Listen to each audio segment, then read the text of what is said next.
नमस्कार साथियों, आरओआर के न्यू लेक्चर में आपका स्वागत है। मैं आरओआर रूल 1 का पार्ट 2 वीडियो में रूल 1 बी तथा रूल 1 सी के बारे में बता दिया था। आज मैं रूल 1 ई के बारे में बताऊंगा। क्योंकि रूल 1 ई जो है रूल 1 बी तथा रूल 1 सी से क्लोजली रिलेटेड है और इससे जो है आपको समझने में आसानी होगा। उसके बाद मैं आपको रूल 1 डी के बारे में बताऊंगा। जो भी पिछला वीडियो नहीं देखे हैं वह रूल 1 का दोनों वीडियो जरूर देख लें, जिससे उनको यह लेक्चर भी समझने में आसानी होगा। तो आइए अब हम रूल 1 ई की चर्चा करते हैं। देखिए, कुछ स्पेशल पर्पस जहाज होते हैं। For example, platform supporting vessel, anchor handling vessel, tug vessel, navy का एयरक्राफ्ट कैरियर, पाइपलाइन तथा सी में सबमरीन केबल बिछाने वाले स्पेशल जहाज हैं। इन सभी जहाजों का एक स्पेशल काम होता है और इस स्पेशल काम के वजह से इनका कंस्ट्रक्शन भी जो है काफी डिफरेंट होता है। नॉर्मल जहाज से यह देखने में भी काफी डिफरेंट होते हैं। और उस स्थिति में आरओआर में जो light, safe and sound signal appliances का जो लोकेशन दिया हुआ है, रेंज दिया हुआ है, आर्क ऑफ विजिबिलिटी दिया हुआ है, उसको फॉलो करना काफी मुश्किल होता है। यदि वह आरओआर के light, safe and sound signal appliances को पूरी तरह फॉलो करे तो यह जो स्पेशल काम के लिए बना है वह स्पेशल काम भी नहीं कर पाएगा। तो उस स्थिति में इस जहाज बनाने का मकसद ही क्या रह गया? जिस काम के लिए जो जहाज बनाया गया था वो काम ही नहीं कर सकता है। तो वैसी स्थिति में यदि किसी भी देश की सरकार को ऐसा लगता है कि कोई स्पेशल पर्पस जहाज है और उसका कंस्ट्रक्शन स्पेशल है, वह पूरी तरह आरओआर के रूल को फॉलो नहीं कर सकता है, तो वह देश की सरकार एक अल्टरनेटिव रूल, एक अल्टरनेटिव जो है व्यवस्था कर देगी। उस जहाज को कह सकता है कि light, safe and sound signal के लिए आप इस अल्टरनेटिव रूल को फॉलो कीजिए और यह जो है आपके लिए माना जाएगा कि आप आरओआर को कंप्लाई जो है कर रहे हैं। और आगे कहता है, जब भी कोई कंट्री अल्टरनेटिव रूल बनाएगा तो वह उसे ध्यान रखना होगा कि यह जो अल्टरनेटिव रूल जो है वह आरओआर के रियल रूल के लगभग जो है सेम ही होना चाहिए। फॉर एग्जाम्पल, यदि कोई जहाज है, स्पेशल पर्पस जहाज है, इसका स्पेशल कंस्ट्रक्शन है और उसका स्पेशल काम है जिसके कारण वो बहुत सारे इक्विपमेंट लगा हुआ है मंकी आइलैंड पर, और मंकी आइलैंड पर इक्विपमेंट ऐसा लगा हुआ है कि वह जो है मास्ट हेडलाइट जो है 225 डिग्री तक नहीं शो कर सकता है। मास्ट हेडलाइट का रिक्वायरमेंट क्या है? अनब्रोकन 225 डिग्री तक होना चाहिए, जिसमें 180 डिग्री फॉरवर्ड और 22.5 एबाफ्ट। मतलब मास्ट हेडलाइट का आर्क ऑफ विजिबिलिटी जो है 225 होता है। इस प्रकार यदि उसका स्पेशल कंस्ट्रक्शन ऐसा है कि 225 को कंप्लाई नहीं कर सकता है तो सरकार जो है अल्टरनेटिव व्यवस्था कर देगा और कहेगा कि चलिए भाई, यहां पर आपका एक इक्विपमेंट लगा हुआ है जिसके कारण जो है यदि हम इसको हटा दें तो आपको जो है स्पेशल काम में दिक्कत आएगा। तो वो कहेगा कि आप ऐसा कीजिए कि आप जो है मास्ट हेडलाइट 180 तक ही रखिए, वह 180 डिग्री तक ही मास्ट हेडलाइट जो है लगाएगा। इसी बात की चर्चा जो है वह लास्ट में किया है। Government shall have determined to be closest possible compliance with these rule with respect of that vessel. जितना क्लोज हो सके, अभी नहीं कि यहां पर 180 तक उसको कर सकता था, कह दे कि भाई आप 60 डिग्री शो कीजिए, तो ये गलत है। वो क्लोजेस्ट कंप्लायंस कहेगा, जितना क्लोज हो सके इस रूल के तहत आप फॉलो कीजिए, ये नहीं कि बहुत ज्यादा बिना मतलब के आप इस रूल से डिविएट कर दीजिए। और जब भी कोई भी गवर्नमेंट किसी भी शिप के लिए अल्टरनेटिव रूल की व्यवस्था करती है तो वह शिप को सर्टिफिकेट देती है और उस सर्टिफिकेट में लिखा रहता है किस वजह से, किस स्पेशल पर्पस काम और किस स्पेशल कंस्ट्रक्शन की वजह से यह इनको एग्जम्पशन दिया गया है। और उस कंट्री को, आईएमओ को बताना होता है कि यह शिप नेम, जहाज का नाम विथ आईएमओ नंबर भेज दिया जाता है कि यह जहाज जो है ड्यू टू दिस रीजन, इस कारण से इस रूल में छूट दी गई है और इसके लिए एक अल्टरनेटिव व्यवस्था यह कर दी गई है। और यही जो है यहां पर रूल ई में इतना लंबा चौड़ा लिखा हुआ है। आइए अब हम इसके बारे में डिटेल से एक एक वर्ड, जो मेन वर्ड है, इंपॉर्टेंट है और जिसपे क्वेश्चन पूछा जाता है, वो मैं आपको बताता हूं। देखिए, पहला तो सीधे पूछ देंगे, what do you mean by rule 1 ई। तो अभी जो मैं बताया उसको आप इंग्लिश में, टूटी फूटी इंग्लिश में आप बता सकते हैं, अन्यथा जो मैं आपको बता रहा हूं वो आप लिख लीजिए और वही आप बता दीजिएगा। एनी कंट्री में make alternative rule with respect to number, position, range या arc of visibility of light या shape and position and characteristic of sound signaling appliances for a special construction या special purpose ship if a special construction ship या special purpose ships cannot fully comply with above requirement. Alternative rule made by government should be as near as possible to the ROR rule. अब देखिए, यहां दो बातों का ध्यान रखिएगा। इसी में सर्वेयर आपको फंसाते हैं। अल्टरनेटिव कंप्लाइंस जो है तभी अप्लाई होगा जब दो कंडीशन फुलफिल करे। यदि जहाज दो कंडीशन फुलफिल नहीं कर रहा है तो उसमें अल्टरनेटिव व्यवस्था या जो डिस्काउंट दिया जा रहा है वह नहीं दिया जाएगा। वह दो कंडीशन कौन कौन से हैं और यह सर्वेयर पूछ सकते हैं। पहला कि जहाज स्पेशल कंस्ट्रक्शन हो अर्थात स्पेशल पर्पस के लिए बनाया गया हो, और दूसरा कि यह स्पेशल कंस्ट्रक्शन जहाज यदि आरओआर को फुल्ली कंप्लाई करेगा तो यह अपना स्पेशल फंक्शन जो है नहीं कर पाएगा।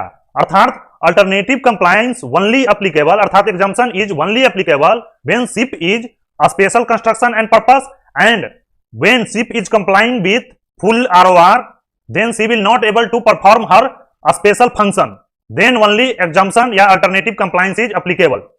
यदि ये दोनों कंडीशन नहीं फुलफिल करता है, खाली वो स्पेशल कंस्ट्रक्शन और पर्पस से बना दिया गया है, लेकिन वो फुल्ली कंप्लाई कर सकता है और फुल कंप्लाई करते हुए वो अपना स्पेशल फंक्शन कर सकता है, तब उसे यह डिस्काउंट नहीं दिया जाएगा। याद रखिएगा, ये नहीं कि खाली स्पेशल कंस्ट्रक्शन और पर्पस से बना दिया गया है तो अब उसे डिस्काउंट दिया जाएगा।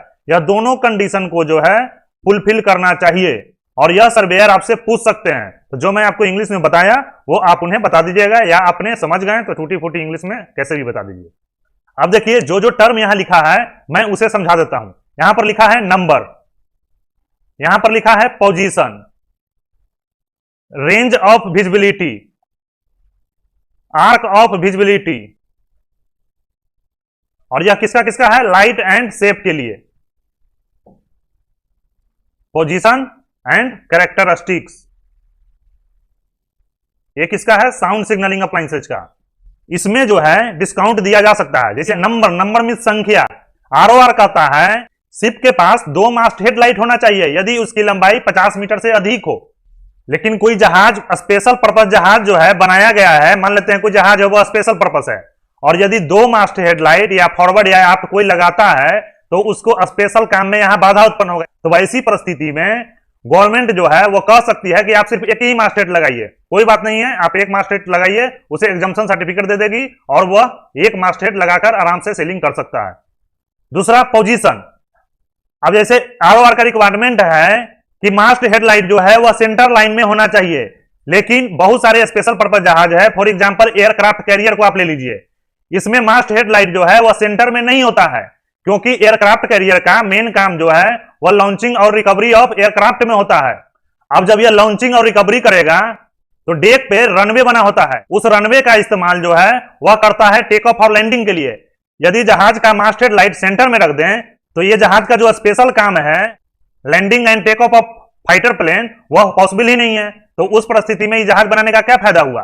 तो इसमें क्या होगा कि सरकार जो है इसे एग्जम्पशन सर्टिफिकेट दे देगी, और आप नॉर्मली देखे होंगे कि जितना भी एयरक्राफ्ट कैरियर है उसका एकोमोडेशन जो है एकदम साइड में लगा रहता है, या तो पोर्ट साइड या तो स्टारबोर्ड साइड, और वहीं पर मास्ट हेड लाइट लगा होता है। दूसरा चीज आप गौर किए होंगे, आरओआर कहता है साइड लाइट जो है जहां तक भी पॉसिबल हो वह साइड में होना चाहिए, एक्सट्रीम साइड में। लेकिन बहुत सारे एयरक्राफ्ट कैरियर में देखे होंगे कि साइड लाइट जो है एकोमोडेशन के साइड में लगा देता है, लेकिन इसका एक्सट्रीम साइड जो है पोर्ट स्टारबोर्ड यहां और यहां पर है। तो यह भी एक स्पेशल पर्पस है जिसके कारण जो है इसे साइड लाइट में भी डिस्काउंट कर दिया जाता है। अब बहुत सारे वारशिप में यह भी होता है कि हॉरिजॉन्टल सेपरेशन जो है वह भी फुलफिल नहीं कर पाए। जैसे फॉरवर्ड मास्ट हेड लाइट का आरओआर का रिक्वायरमेंट है स्टीम से 1/4 लेंथ के अंदर होना चाहिए, लेकिन हो सकता है कि यह स्टीम से 1/4 ना होकर उससे ज्यादा हो, या हो सकता है 2 मास्ट हेड लाइट के बीच की दूरी जो आरओआर का रिक्वायरमेंट है हाफ लेंथ से कम नहीं होना चाहिए और 100 मीटर से ज्यादा नहीं होना चाहिए, 2 मास्ट हेड लाइट के बीच की दूरी फॉरवर्ड और आप। तो लेकिन बहुत सारे नेवल शिप जो है इस रूल को भी फॉलो नहीं कर पाती है, क्योंकि यदि वो ऐसा करे तो बहुत सारे जो वो मिसाइल लॉन्चिंग सिस्टम और रडार सिस्टम होता है वो उनका इक्विपमेंट लगाना काफी मुश्किल हो जाएगा। इस स्थिति में उनको इसमें भी एग्जम्पशन दे दिया जाता है। आप मर्चेंट वेसल में देखे होंगे जो टग होते हैं उस टग में अस्टर्न लाइट जो है वो राइट अस्टर्न में नहीं होता है, अस्टर्न राइट का रिक्वायरमेंट है वो एकदम पीछे होना चाहिए। लेकिन टग जहाजों में, टग क्या नॉर्मली जितने भी ऑफशोर जहाज होते हैं, पीएसबी हो या एंकर हैंडलिंग हो, सभी के सभी में अस्टर्न लाइट पीछे नहीं होता है। वो आप नॉर्मली देखे होंगे व्हील हाउस के पीछे जो है लगा होता है। यहां पर आप देख लीजिए अस्टर्न लाइट जो है मंकी आइलैंड पर लगा दिया गया है, क्योंकि यदि वह राइट अस्टर्न में अस्टर्न लाइट लगाए तो इसको टोइंग ऑपरेशन करने में काफी दिक्कत होगा और उसी तरह पीएसबी जो जहाज होता है वह इसी के शेप में होता है, सिर्फ डेक जो है उसका बहुत बड़ा होता है, क्योंकि वह बहुत सारा कार्गो जो है लेके जाता है, वह प्लेटफॉर्म को देता है। तो यह जो है बड़े बड़े प्लेटफॉर्म के नीचे जो है वह खड़ा हो जाता है, और यदि इसके राइट स्टर्न में एक बहुत बड़ा पोल हो स्टर्न लाइट का, तो यहां से कार्गो को पिकअप और ड्रॉप करने में क्रेन से काफी दिक्कत होगा। इसके चलते भी स्टर्न लाइट जो है नहीं रहता है, और रहता भी है तो वह जो है फोल्डेबल होता है, और नॉर्मली जो है सारे लोग इसको रिमूव ही कर देते हैं। आप ऑफशोर जहाज में जाइएगा तो ये देखिएगा, नहीं तो आप ध्यान दीजिएगा। तो आप यहाँ पोजीशन का मीनिंग जो है समझ गए होंगे। अब देखिए रेंज ऑफ विजिबिलिटी।